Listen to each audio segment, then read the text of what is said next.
Good evening friends. तो आप लोगों का स्वागत है टक्कर सू के इस न्यूज अपडेशन वीडियो में, जिसमें हम लोग आज बात करेंगे RBI governor Shri honourable Shaktikanta Das के आज के प्रेस मीट के बारे में।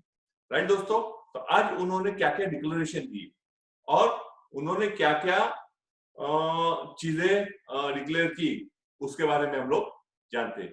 आइए दोस्तों, मैं आपको एक मेरा पावर पॉइंट शेयर कर देता हूं। राइट, ये परफेक्ट। राइट, परफेक्ट दोस्तों, परफेक्ट। राइट, या तो Thakkar you welcomes you all in this news updation video and our mission is let's grow together. Perfect. तो आइए नेक्स्ट स्लाइड पे चलते हैं।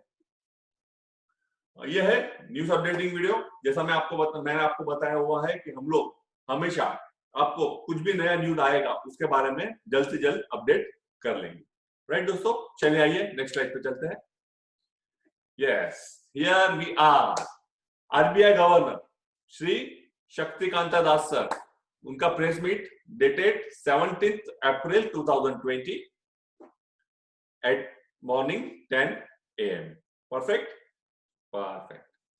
तो दोस्तों, जैसे हमको मालूम है, एज वी ऑल नो, कि India is entered into the second phase of the nationwide lockdown to fight against corona COVID-19। Perfect, right. Reserve Bank of India governor Shri Shashikanta Das sir today announce new major to boost liquidity. दोस्तों, किसी भी economy का base है, strength है, वो अगर economy में, market में लिक्विडिटी रहेगी तो वो कंट्री या वो इकोनॉमी बहुत फास्ट डेवलप होती है, ग्रो करती है। राइट, तो boosting liquidity results in expanding bank credit flow and ease financial stress. Perfect, right. दोस्तों, इस वीडियो में हम लोग एंड में रिवर्स रेपो रेट उसके बारे में जानेंगे, लेकिन हम लोग पहले क्या क्या डिक्लेरेशन हुआ है वो सब जान लेते हैं, और मैंने वो स्लाइड लास्ट रखा हुआ है, तो stay tune till last. Okay friends, चलिए। आरबीआई ने दूसरा भी कमिटमेंट किया है कि RBI will monitor evolving situation continuously, use all it's tool. जितना भी टूल्स उनके पास, जितना भी हथियार शस्त्र है, वो सब यूज करेंगे to deal with this pandemic fallout. ये जो कोविड-19 का पैंडेमिक क्रिएट हुआ है और इकोनॉमी में, मार्केट में फॉल आया है, उसके सामने लड़ने के लिए अपना हर एक टूल आरबीआई यूज करने के लिए तैयार है। आइए दोस्तों, हम जान लेते हैं कि आगे क्या क्या डिक्लेरेशन किए हैं। Next slide. या to benefit NBFCs and microfinancial institutions, the central bank said it will conduct targeted long-term repo operations too.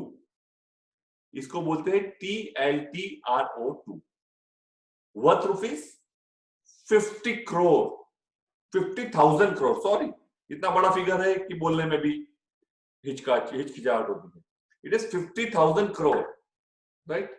और ये TLTRO क्या है? TLTRO क्या है? TLTRO is a targeted long-term operations.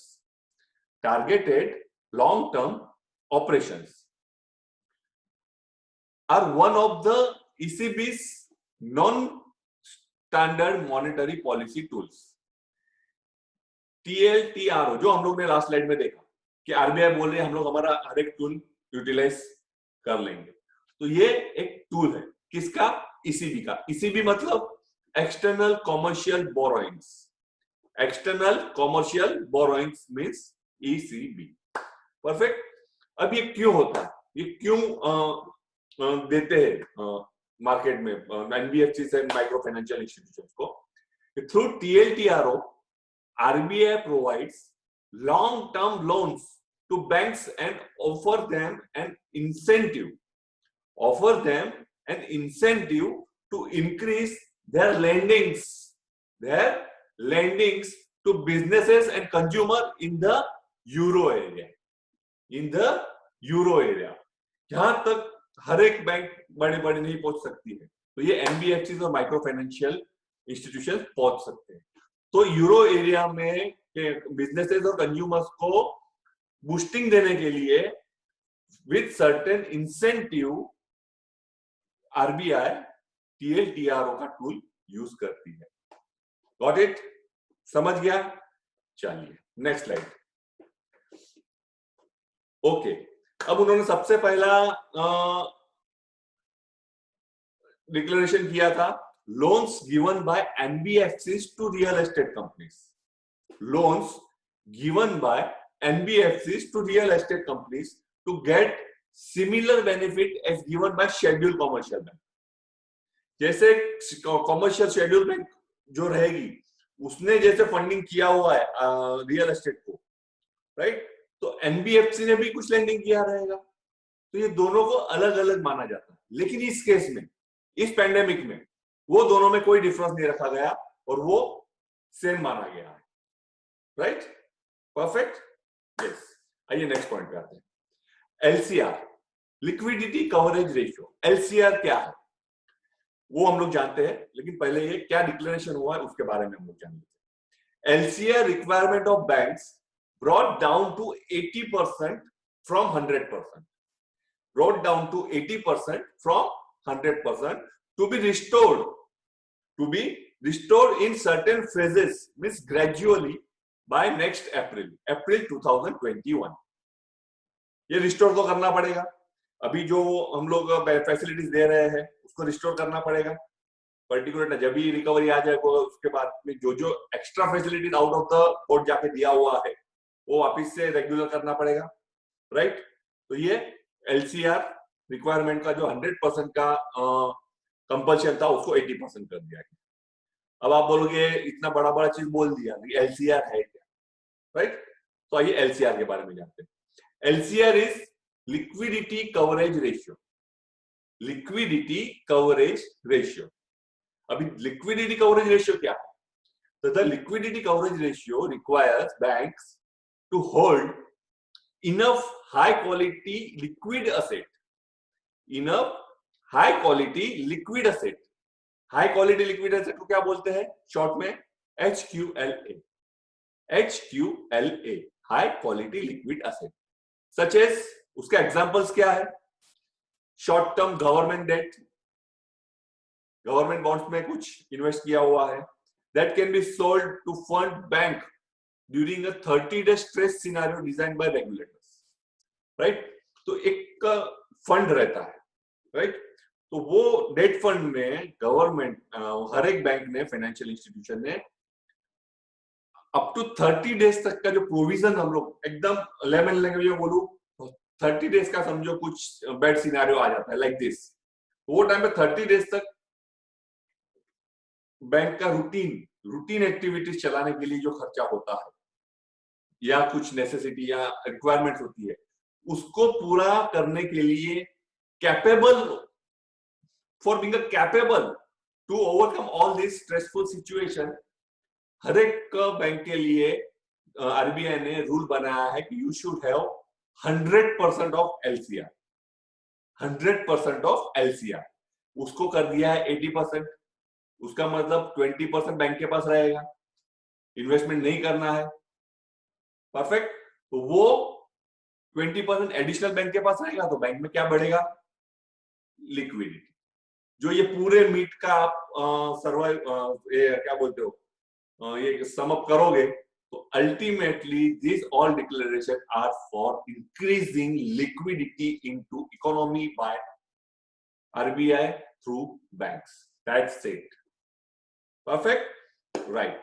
अभी banks are required to hold HQLA equivalent to at least 100% of projected cash flow outflows during the stress scenario, जो मैंने आपको पहले ही बता दिया। Right, perfect.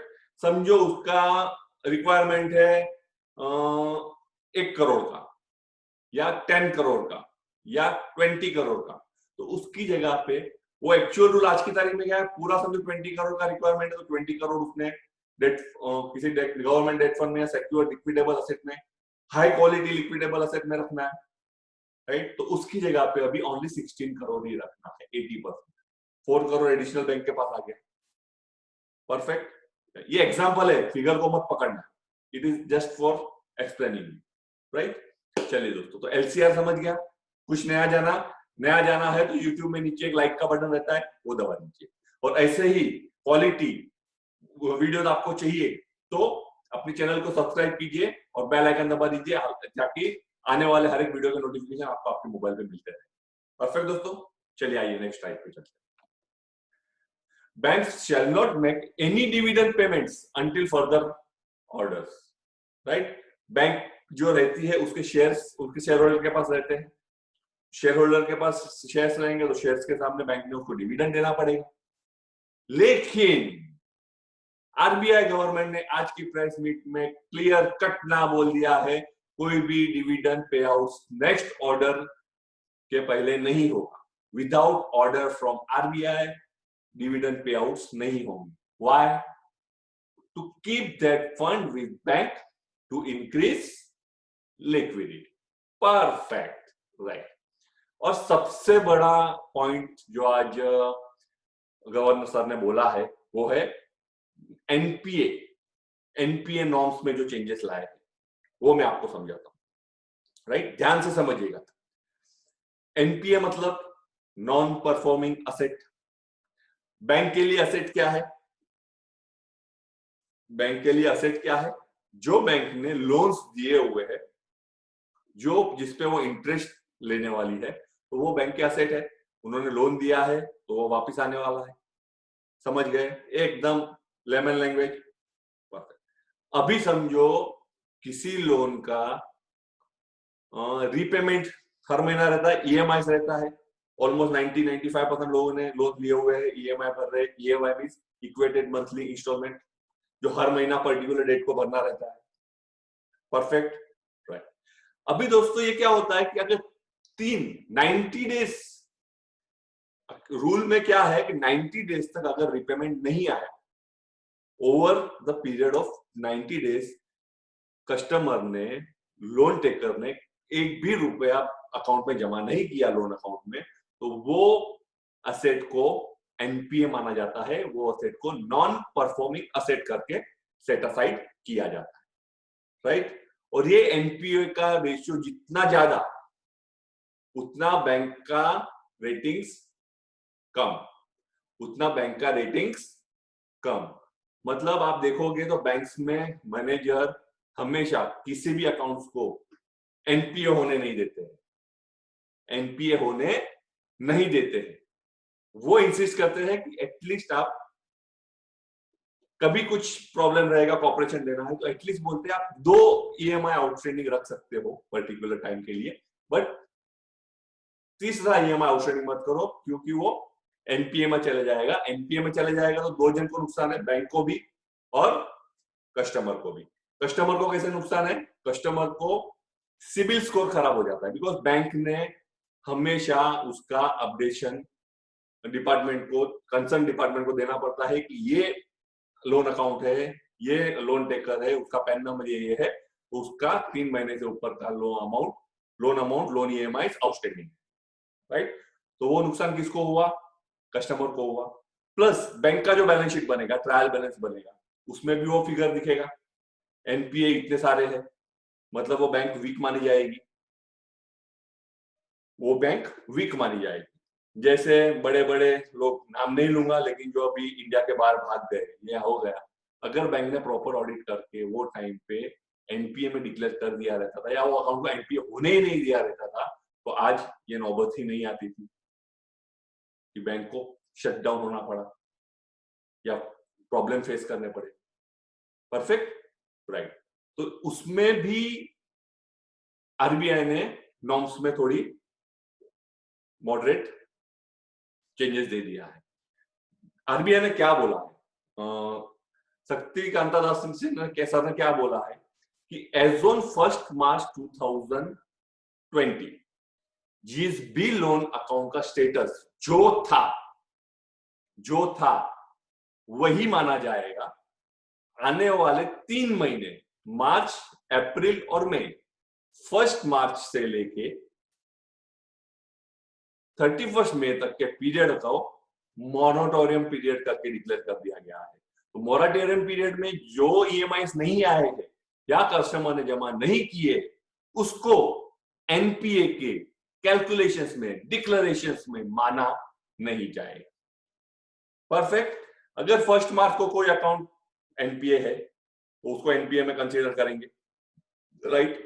अगर 1 मार्च को किसी के 2 ईएमआई मतलब 60 डेज का आउटस्टैंडिंग बचा हुआ है और समझो अप्रैल में जून मार्च अप्रैल में उसने एक भी पैसा नहीं भरा, फिर भी वो अकाउंट एनपीए नहीं माना जाएगा अनटिल एंड अनलेस 30 जून तक अगर एक भी ईएमआई नहीं आया, 30 जून तक एक भी ईएमआई नहीं आया तो वो 3 महीना हो जाएगा, 1 जून टू 30 जून का ईएमआई और पहले के 2, तो वो एनपीए जाएगा। तो इसमें क्या हो जाएगा कि पब्लिक को, जनरल पब्लिक को भी थोड़ा रिलैक्सेशन मिल जाएगा, बिजनेस हाउसेस को भी रिलैक्सेशन मिल जाएगा और बैंक का फिनेंशियल भी डिस्टर्ब नहीं होगा, राइट। तो बैंक को हर एक क्वार्टर में वो डिस्क्लोज करना पड़ता है, ये क्वार्टर में हमारा इतना एनपीए है, कोई कोई जगह पे मंथली भी करना पड़ता है, depend on rules. Perfect, right. तो ये समझ गया पूरा डिटेल में, मैंने मेरे तरफ से जितना हो सका डिटेल में समझाने का ट्राई किया। आई थिंक आप लोगों को समझ गया है तो like button. Perfect. Yeah economic activities have come to standstill during lockdown. Economic activity एकदम पॉज हो गई। बचपन में हम लोग स्टैचू खेलते थे, कोरोना ने स्टैचू कर दिया, कोरोना ने हर एक कंट्री की इकोनॉमी को स्टैचू कर दिया, राइट। तो वो एकदम ही रुक गई है, राइट। तो ये भी उन्होंने बताया। Next, ₹50,000 crore special finance facility to be provided to financial institutions such as NABARD. NABARD मतलब National Bank for Agriculture and Rural Development, right. Small Industrial Development Bank, उसको हम लोग एसआईडीबीआई के नाम से भी जानते हैं, एंड नेशनल हाउसिंग बैंक, उसको हम लोग एनएचबी के नाम से भी जानते हैं, to enable them to meet sectoral credit needs. Sectoral credit needs. तो इन एनबीएफसी को भी फंड 50,000 करोड़ का एलोकेट किया गया है। टोटल 1 लाख करोड़, 50,000 इनको, 50,000 इकोनॉमी में, राइट। आइए नेक्स्ट स्लाइड पे। Redemption pressures faced by some mutual fund have moderated. अभी बहुत सारे म्यूचुअल फंड हाउसेस हैं जिन्होंने जो भी म्यूचुअल फंड इन्वेस्टमेंट मैच्योर्ड हो रहे हैं, जो भी म्यूचुअल फंड इन्वेस्टमेंट्स मैच्योर्ड हो रहे हैं उसका पेमेंट करना है, लेकिन मार्केट में लिक्विडिटी है नहीं, तो उसके रूल्स एंड रेगुलेशंस को भी थोड़ा मॉडरेट कर दिया, थोड़ा ईज कर दिया, राइट। परफेक्ट। ये भी एक बूस्टिंग है लिक्विडिटी रहने के लिए। परफेक्ट। दूसरा उन्होंने डिक्लेयर किया कि automobile production sales decline sharply in March. वो तो हर एक को मालूम है, ऑटोमोबाइल सेक्टर का सेल और प्रोडक्शन दोनों भी मार्च में एकदम कम हो गया है, नहीं के जैसा रहा है। और इलेक्ट्रिसिटी डिमांड, इंडस्ट्रीज बंद है तो इलेक्ट्रिसिटी नहीं लग रही है, तो इलेक्ट्रिसिटी का डिमांड भी कम हो गया है, राइट। ये भी उन्होंने अपने स्पीच में कहा। देन कोविड-19 impact is not captured in IIP. अब ये आईआईपी क्या रहता है? IIP means index of industrial production. ये फरवरी के डाटा में कंसीडर नहीं किया गया। कोविड-19 इम्पैक्ट को फरवरी के आईआईपी डाटा डिक्लेरेशन में कंसीडर नहीं किया गया। या वो सब करोगे तो मार्केट पूरा वीक दिखेगा, इकोनॉमी वीक दिखेगा। और ये एक इंपॉर्टेंट नंबर होते हैं जो हर क्वार्टर्स, हर मंथ में क्वार्टर्स में आते हैं, right. Next, ATM operations stood at 91%। ATM के जो ऑपरेशंस है, जो एटीएम में जो पैसा डाला जाता है, निकाला जाता है, वो 91% तक का ऑपरेशनल रहा है।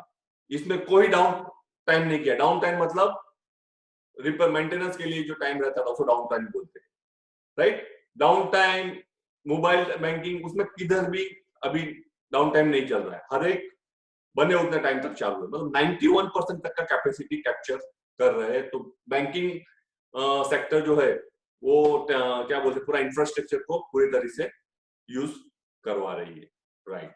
नेक्स्ट, ये दोस्तों बहुत सुपर है, ये बहुत सुपर है, बूस्टिंग है, right. It is India is expected to post sharp turn around in 2021-22, right. तो 2021-22 में जब ये कोविड-19 का खत्म होगा तो थोड़ा टाइम तो लगेगा ही, लेकिन आने वाला जो साल है 2021-22 उसमें गवर्नर साहब को कॉन्फिडेंस है कि इंडियन इकोनॉमी बूस्ट करेगा और शार्पली टर्न अराउंड करेगा। Perfect, okay. Then IMF projection, उन्होंने ये बात ऐसे ही नहीं की, आरबीआई गवर्नर है, कोई बात ऐसे ही नहीं कहेंगे। उन्होंने कौन से बेस पे ये बात कही है, उन्होंने ये बात कही है on coating of IMF projection of 19% GDP growth for 1.9% GDP growth for India is highest among G20 countries. 1.9% है, 119% नहीं, 1.9% का ग्रोथ रेट एक्सपेक्टेड रखा है, जो G20 कंट्रीज है, जो 20 कंट्रीज है कंट्रीज उसमें से टॉप पे, राइट। उसका एक मेरे पास चार्ट भी आया था, आई थिंक मेरे पास रहेगा तो कल मैं टेलीग्राम में शेयर कर दूंगा। परफेक्ट, ये दोस्तों आइए नेक्स्ट स्लाइड पे चलते हैं। सबसे बेस्ट स्लाइड जिसके बारे में बता रहा था, ये आपको हर क्वार्टर में काम आएगा, हर क्वार्टर में काम आए दोस्तों, ध्यान से सुनिएगा। No change in repo rates as 3 weeks ago, that is in March 27th itself।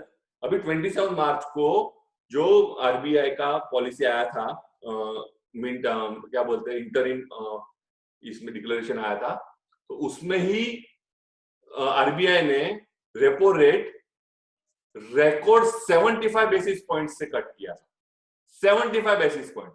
अब ये 75 बेसिस पॉइंट क्या रहता है, 75 basis point, basis point is nothing but the percent, 7 basis point is nothing but the percent, और 75 points मतलब 0.75%, 0.75%, right. Basis point एक term है, हमारी लैंग्वेज में उसे बोला जाए तो it is nothing but the percentage.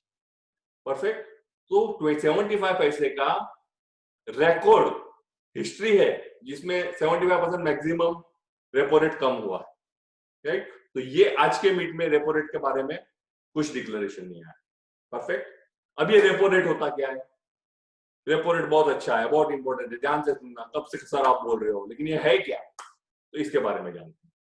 Repo rate is the rate, repo rate is the rate at which the central bank मतलब RBI of a country, central bank of a country means Reserve Bank of India, in case of India, lends money to commercial banks, lends money to commercial banks in the event of any shortfall of funds.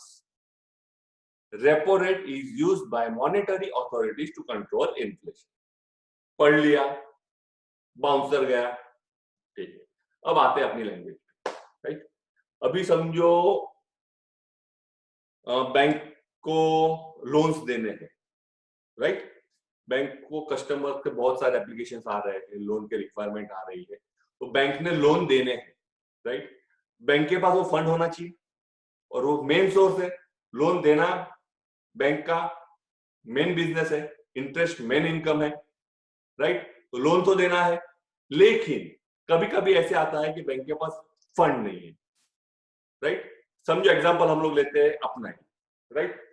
हमें कुछ business करना है, right, अपने पास बहुत अच्छा opportunity आया है, right, और हम लोग को पैसे की जरूरत है, हम लोगों को पैसे की जरूरत है, तो हम लोग कैसे पैसा फंड करेंगे, घर जाके बैंक अकाउंट, बैंक पासबुक खोला तो बैंक पासबुक में उतना बैलेंस दिख नहीं रहा है, तो हम लोग क्या करेंगे, बैंक के पास से लोन लेंगे, बैंक के पास से लोन लेंगे to grab that opportunity of new business और एक्जिस्टिंग बिजनेस और expansion of existing business. Perfect, एकदम सिंपल लैंग्वेज में। हमारे पास फंड नहीं था तो हम लोगों ने बैंक के पास फंड लिया। अब अपनी जगह पर बैंक को रखो। बैंक के पास बिजनेस अपॉर्चुनिटी क्या है? हमारे जैसे लोग लोन लेने जाएंगे, बड़े बड़े इंडस्ट्रीज लोन लेने को जाएंगे, लेकिन वो टाइम पे बैंक के पास उतना लिक्विडिटी या फंड्स अवेलेबल नहीं है। तो वो क्या करेगी? वो आरबीआई के पास जाएगी और आरबीआई के पास से लोन लेगी, राइट? तो आरबीआई तो लोन फ्री में देगी नहीं, परफेक्ट। तो आरबीआई उसको क्या चार्ज करेगी? इंटरेस्ट चार्ज करेगी। तो वो इंटरेस्ट को रेपो रेट बोलेंगे, वो इंटरेस्ट को रेपो रेट बोलेंगे, जिस पे RBI will charge interest from bank. RBI will charge interest to bank and collect it from bank. Perfect, समझ गया? अब आते हैं रिवर्स रेपो रेट पे। तो आज की प्रेस मीट का सबसे important declaration is RBI has cut the reverse repo rate by 25 basis point. BPS कहां भी पढ़ा मतलब बेसिस पॉइंट, और बेसिस पॉइंट मतलब परसेंटेज, मतलब 0.25%। जो 4% था पहले, उसको 3.75% कर दिया। 4% था, उसको 3.75% कर दिया। राइट? अंडरस्टूड? अब जानते हैं रिवर्स रेपो रेट क्या। अब जानते हैं रिवर्स रेपो रेट क्या। Reverse repo rate is the mechanism to absorb the liquidity in the market. To absorb the liquidity in the market, thus restricting the borrowing power of investors. Restricting the borrowing powers of the investor. दोस्तों, एक tradition रहा है, एक क्या बोलते हैं, एक going रहा है कि जब भी मार्केट में लिक्विडिटी बढ़ती है तभी इन्फ्लेशन राइज होता है। जब भी मार्केट में लिक्विडिटी बढ़ती है तभी इन्फ्लेशन जंप होता है, हाइक होता है, राइट? तो वो टाइम पे गवर्नमेंट क्या करती है? बैंक के पास से पैसा ले लेती है, राइट? आगे बढ़ते हैं। Reverse repo rate is when the RBI borrows money from banks. मैं वही बता रहा था, आरबीआई बैंक के पास से पैसा खींच लेती है to control inflation, right? Reverse repo rate is when the RBI borrows money from banks when there is excess liquidity in the market. जब भी मार्केट में ज्यादा लिक्विडिटी है तो क्या उसका रिजल्ट आएगा? Hike in inflation. और हाइक इन इन्फ्लेशन हुआ तो क्या होता है? इकोनॉमी पे इफेक्ट होता है, जनरल पब्लिक लाइफ में इफेक्ट होता है, राइट? तो वो टाइम पे आरबीआई बैंकों के पास से एक्स्ट्रा लिक्विडिटी अमाउंट रहती है, वो बोरो कर लेती है, और the bank benefit out of it by receiving interest. और इस पे आरबीआई अभी बैंकों को इंटरेस्ट देगी, right? RBI will pay interest to banks. Repo rate is the rate at which RBI collect interest from banks, and reverse repo rate is the rate of interest which RBI will pay to the banks. Perfect? Right. Perfect. अभी ये जो चीजें हैं वो आपको समझी, right? Repo rate क्या है, रिवर्स रेपो रेट क्या है। तो नेक्स्ट टाइम से कभी भी आरबीआई की पॉलिसी का डिक्लेरेशन है, आरबीआई का पॉलिसी का ये आने वाला है, तो कोई टेंशन लेने का। रेपो रेट आया, कट आया, क्या इफेक्ट आएगा? रिवर्स रेपो रेट आया, कट आया, क्या इफेक्ट आएगा? रिवर्स रेपो रेट में कट आया मतलब आरबीआई अभी ये क्यों किया, ये कट क्यों किया, वो भी मैं आपको समझाऊंगा। अब अभी हो क्या रहा था कि जनरल सिनेरियो अगर रहेगा, समझो कोविड-19 का पेंडेमिक नहीं है, तो क्या हो जाएगा कि बैंक ड्यूरिंग द डे जो भी कुछ अमाउंट कलेक्ट होगा उसका बिजनेस का एक्सेस अमाउंट जो रहे वो आरबीआई को भेज देगी। क्यों अपने पास आइडल पैसा रखे, उससे अच्छा वो इस पे इंटरेस्ट ना कमाए, तो वो आरबीआई में वो अमाउंट पार्क कर देती है और आरबीआई के पास से इंटरेस्ट अर्न करती है, राइट? ओके, तो आज की तारीख में भी वैसा ही हो रहा था। बैंक्स अमाउंट, जो भी कुछ एक्सेस फिगर रहेगा वो आरबीआई में पार्क कर रही थी। लेकिन आरबीआई बोल रहा था कि अभी मुझे पैसा मत दो, आप अपने पास रखो, लिक्विडिटी रखो, मार्केट में लिक्विडिटी पास ऑन करो, राइट। अगर आप मेरे पास रखोगे तो बैंक वाले बोलेंगे नहीं हमें तो इंटरेस्ट मिल रहा है, तो हम हमारे पास आइडल क्यों रखें। तो गवर्नमेंट क्या बोल, आरबीआई ने क्या बोल दिया कि आप रखो, हम आपको 25 पैसा इंटरेस्ट कम देंगे। अब इंटरेस्ट कम देंगे, इनकम कम होगा, तो उससे अच्छा कोई भी बैंक रहेगी क्या प्रेफर करेगी कि वो पैसा दूसरी जगह पे मार्केट में लैंड करे और ज्यादा इंटरेस्ट कलेक्ट करे, या दूसरी जगह पे इन्वेस्ट करे और ज्यादा इंटरेस्ट अर्न करे। रादर आरबीआई में रखने से अच्छा है कि दूसरी जगह पे इन्वेस्ट करे और ज्यादा इनकम कमाए। Perfect, got it, right. तो इसकी वजह से आरबीआई ने आज ये बेसिस पॉइंट कम कर दिया, बराबर है। तो इससे क्या होगा, बैंक आरबीआई में पार्क नहीं करेगी पैसा, तो बैंक के हाथ में लिक्विडिटी रहेगी, और जो भी अभी मंदी तो आने वाला है, रिसेशन आने वाला है, तो बिजनेस रन करने के लिए लिक्विडिटी लोगों को पैसा लगने वाला है, तो वो बैंक के पास से लोन अप्लाई करेंगे और वो लोन लेके, बिजनेस तो बंद करके बैठने वाले है नहीं कोई, राइट। छोटा आदमी रहो या बड़ा आदमी रहो, बिजनेस तो करना ही है। परफेक्ट। तो वो लोन बैंक अब उन प्रोस्पेक्ट लोनीज को फॉरवर्ड करेगी, तो मार्केट में क्या आएगा, लिक्विडिटी आएगा। जो ये पूरे मीट का सोल था, हार्ट था, blood in the body like चीज था, राइट। आइए दोस्तों, रिवर्स रेपो रेट के बारे में समझ गए, नहीं समझे हो तो 8369023878 पे व्हाट्सएप करके पूछ सकते हो, या तो फिर टेलीग्राम पे @thakkasu पे मैसेज करके पूछ सकते हो, लेकिन only messages, no calls. Done, yeah next. Yes, ये पिक्चर्स आपको सब क्लियर हो जाएगा। पहला ऊपर का है वो रिवर्स रेपो रेट एग्रीमेंट, वो क्या रिफ्लेक्ट करता है या क्या एक्सप्लेन करता है, तो उसके नीचे लिखा हुआ decrease the market liquidity. Reverse repo rate is plan to decrease the market liquidity.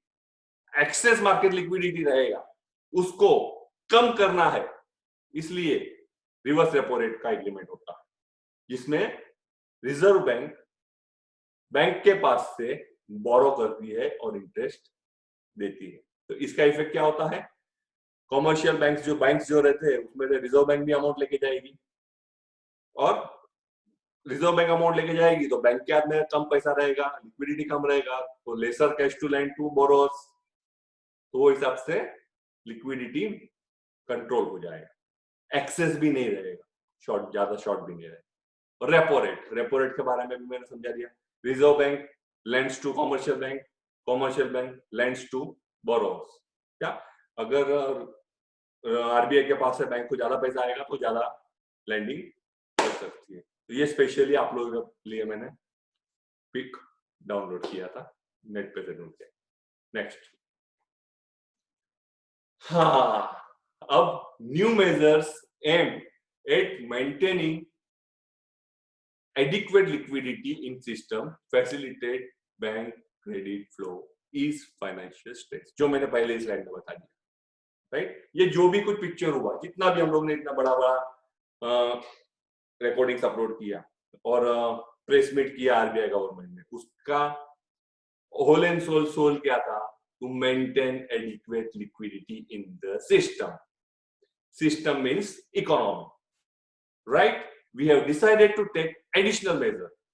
ये एडिशनल मेजर का भी कमिटमेंट आज आरबीआई गवर्नमेंट श्री शक्तिकांता दास ने दे दिया कि अगर जरूरत पड़ी, ये सेकेंड टाइम वो आए हैं 27 मार्च के बाद, वापिस अभी 17 अप्रैल को आए हैं, और वो उन्होंने कमिट किया है कि अगर आगे भी जरूरत पड़ी तो we are ready to implement all our tools to regulate our economy and fight against कोविड-19। परफेक्ट, या अब ये मीट होने के बाद अगर आप लोगों ने देखा है, आफ्टर दिस प्रेस मीट रूपी स्ट्रेंथन्स बाय 29 पैसे against USD in first half, जब ये डिक्लेरेशन हो रहे थे। राइट, बाद में जो हुआ वो, लेकिन वो डिक्लेरेशन के टाइम पे 29 पे से स्ट्रॉन्ग हो। Sensex gained over 1000 points, Sensex 1000 points recover हो गया। निफ्टी ऑलमोस्ट 182 पॉइंट रिकवर हो गया, and bank Nifty flied by 1168 points. Friends, ये सब इफेक्ट रहते हैं। तो ये सब इफेक्ट, ये जो डिक्लेरेशन आते हैं, तो वो टाइम पे आप लोगों ने कहाँ कहाँ ध्यान देना है, इसके लिए मैंने स्पेशली ये स्लाइड में ये चीज लिखी है कि जब भी repo rate, reverse repo rate का डिक्लेरेशन आता है, वो टाइम पे आप लोगों ने क्या करना। Right, perfect. फेवरेबल है, अनफेवरेबल है, रेपो रेट कम कर दिया, रेपो रेट बढ़ा दिया, रिवर्स रेपो रेट कम कर दिया, रिवर्स रेपो रेट बढ़ा दिया, तो अभी आप लोगों को समझाना चाहिए। मैंने कम किया, उसका एक्सप्रेशन दे दिया है, तो ज्यादा किया उसका वाइस वर्सा हो जाएगा। परफेक्ट, वो आपका काम है, आपने स्टडी करना है, आपने अपना नोट्स बनाना। Perfect, yes. आइए दोस्तों, अब ये स्लाइड स्पेशली आप लोगों के लिए, ये स्लाइड स्पेशली आप लोगों के लिए। परफेक्ट, तो yes, right, like share subscribe ये करना ना भूल। Perfect, yes.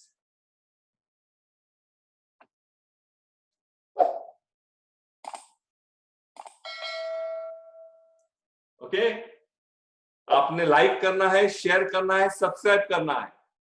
क्यों? Because let's grow together. Okay friends, तो चलिए आज का वीडियो यहीं फिनिश करते हैं और मिलते हैं ऐसे ही कोई आने वाले वीडियोस में, और आपके लिए ऐसे ही न्यूज अपडेशन हमेशा हम लोग लाते रहेंगे। सिर्फ आप लोगों का सपोर्ट चाहिए, लाइक शेयर सब्सक्राइब करिए, दैट्स इट। आज का सेशन भी जो हमारा हुआ था ऑनलाइन, हम लोगों ने स्कैनिंग किया। किसने स्कैनिंग? आप लोगों ने ही किया। आप लोगों ने मुझे बताया कि आप ये करो, ऐसे करो, ऐसे करो, ऐसे करो। जो मैंने लास्ट वीडियो में समझाया था वो हिसाब से आज आप लोग देख के आए वीडियो। स्कैनिंग किया, स्कैनिंग करने के बाद हम लोगों ने उसको एनालाइज किया, एनालाइज करने के बाद उसको हम लोग ने ट्रेड प्लान किया। तो टीवीएस मोटर का जो ट्रेड प्लान किया था उसका भी मैंने स्क्रीनशॉट टेलीग्राम ग्रुप पे डाल दिया है, जस्ट लुक आउट दैट। और अगर आप लोग प्रॉपरली फॉलो करोगे तो हम लोग वीक में 2 to 3 टाइम्स ऐसे ही ट्रेड प्लान करेंगे, ऐसे ही स्कैनिंग भी आप करोगे, प्लानिंग भी आप करोगे। या ये फ्री में सीखना है तो फॉलो करिए, वीडियोस देखिए, राइट। ट्रेड वेल, ट्रेड से, लेट्स ग्रो टुगेदर। स्वच्छ रहे, स्वस्थ रहे। Bye bye, good night, take care, bye bye, thank you.